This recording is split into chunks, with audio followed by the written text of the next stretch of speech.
केंद्रीय कर्मचारियों और पेंशनर्स के लिए एक बड़ी खबर सामने आई है जिसने लाखों लोगों की उम्मीदें जगा दी हैं। जैसे कि हम सब जानते हैं कि 8वें वेतन आयोग को लेकर लंबे समय से चर्चा चल रही थी और अब सरकार ने इसका गठन कर दिया है। यह आयोग ऐसे समय में बना है जब 7वां वेतन आयोग 31 दिसंबर 2025 को खत्म हो रहा है।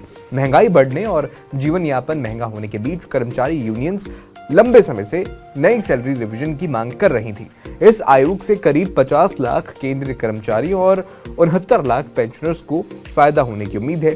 सैलरी, पेंशन और भत्तों में बढ़ोतरी की संभावना ने सभी को उत्साहित कर दिया है, लेकिन अभी कई बातें साफ नहीं है।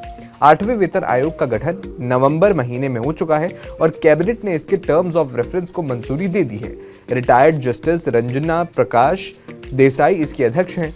आयोग को अपनी रिपोर्ट सौंपने के लिए 18 महीने का समय दिया गया है, यानी मई 2027 तक रिपोर्ट आने की उम्मीद है।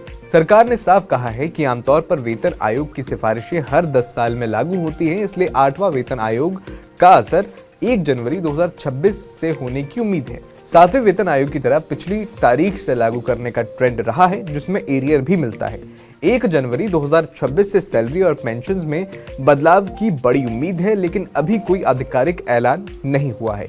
कर्मचारी यूनियंस की मांग है कि सैलरी रिवीजन 1 जनवरी 2026 से ही लागू हो और देरी होने पर एरियर मिले।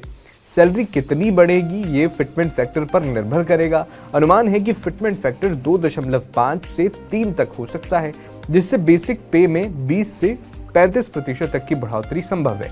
7वें वेतन आयोग में फिटमेंट फैक्टर 2.57 था, जिससे औसतन 23 से 25% की बढ़ोतरी सैलरी में देखी गई थी। इस बार वित्तीय असर 2.4 से 3.2 लाख करोड़ रुपए तक हो सकता है। पेंशनर्स को भी इसी अनुपात में फायदा मिलेगा। हालांकि डीए रीसेट होकर 0 हो जाएगा, लेकिन नई बेसिक से कुल इनकम बढ़ेगी। एरियर को लेकर भी बड़ी चर्चा है।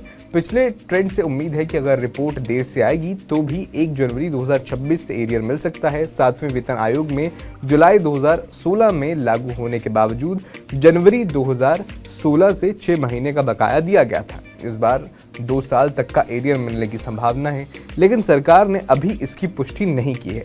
बजट 2026-27 में स्थिति साफ हो सकती है। हालांकि अभी आयोग की रिपोर्ट नहीं आई है, इसलिए पूरी लागू होने की समय जो पूरा लागू होगा उसमें समय लगेगा। संभावना है कि 2027 के अंत या 2028 की शुरुआत में नई सैलरी लागू हो सकती है, लेकिन 1 जनवरी 2026 से प्रभावी मानकर एरियर देने का ट्रेंड भी सभी को राहत दे रहा है।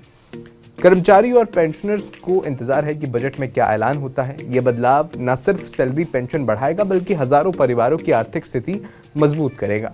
आपका इस पर क्या कहना है, हमें कमेंट बॉक्स में जरूर बताएं।